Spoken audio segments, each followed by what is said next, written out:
حلقہ کی بہت ہی مشہور اور معروف بستی چاند واجد پور کے اس چناوی سبھا میں موجود پارٹی کے بہت ہی مقبول سپاہی اور آپ سبوں کی امیدوں کی کرن جناب عزیزی ضامن علی حسن صاحب داعش پہ تشریف فرما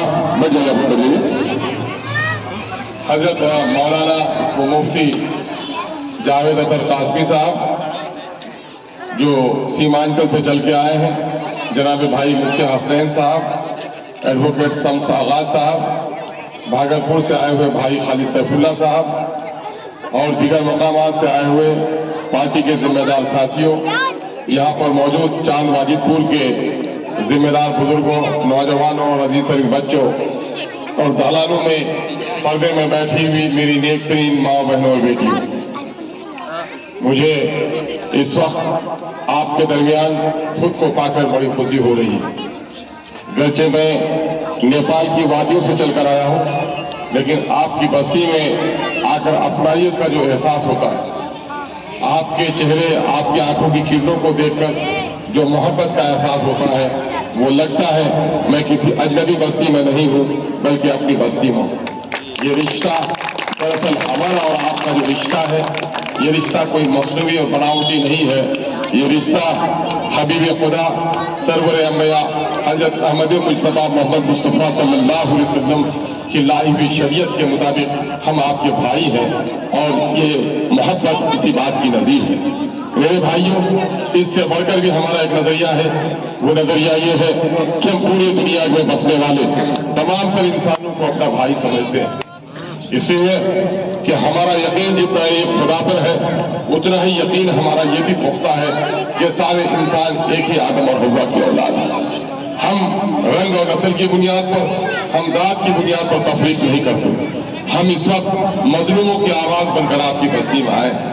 جیسا کہ آپ لوگوں کو معلوم ہے، 13ویں تاریخ کو ضمنی الیکشن میں آپ کو ووٹ ڈالنا ہے، اور ووٹ آپ کی ایک ذمہ داری ہے۔ ان بچوں کو ذرا خاموش کر دو جو جہاں ہو۔ ووٹ آپ کی ایک ذمہ داری ہے۔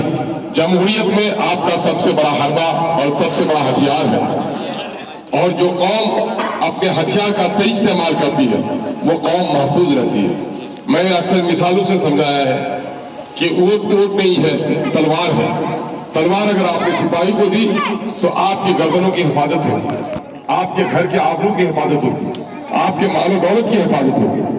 اگر غلطی سے آپ نے یہ تلوار کسی لٹیرے کو دے دیا، کسی ڈاکو کو دے دیا، کسی ظالم کو دے دیا، تو تلوار بھی آپ کی ہوگی، گردن بھی آپ کی کاٹی جائے گی۔ تلوار آپ کی ہوگی، آبرو آپ کے گھر کی لوٹی جائے گی۔ تلوار آپ کی ہوگی اور تلوار کی بدولت مال آپ کے گھر کا لوٹا جائے گا۔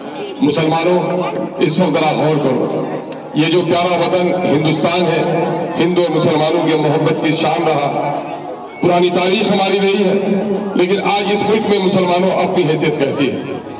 بابا کی تاریخ پڑھو تو ہمارے ہی باپ دادا نے اس ملک میں لال قلعہ کی فصیل بنائی، ہماری ہی باپ دادا نے پتھروں کو تراش کر وہ حسین تاج محل دیا، ہمارے باپ دادا ہی اس ملک کے بادشاہ تھے کہ بادلوں سے ٹکرانے والے قطب مینار کے مینارے فلک کیے۔ لیکن مسلمانوں، آج ہم اور آپ کہاں کھڑے؟ جس ملک میں ہماری بادشاہت تھی، جس ملک میں ہمارے لوگوں کی عزت و توقیر تھی، آج وہ اپنا وطن گویا اپنا وطن نہیں لگ رہا ہے۔ جدھر بھی جاؤ خوف ہے۔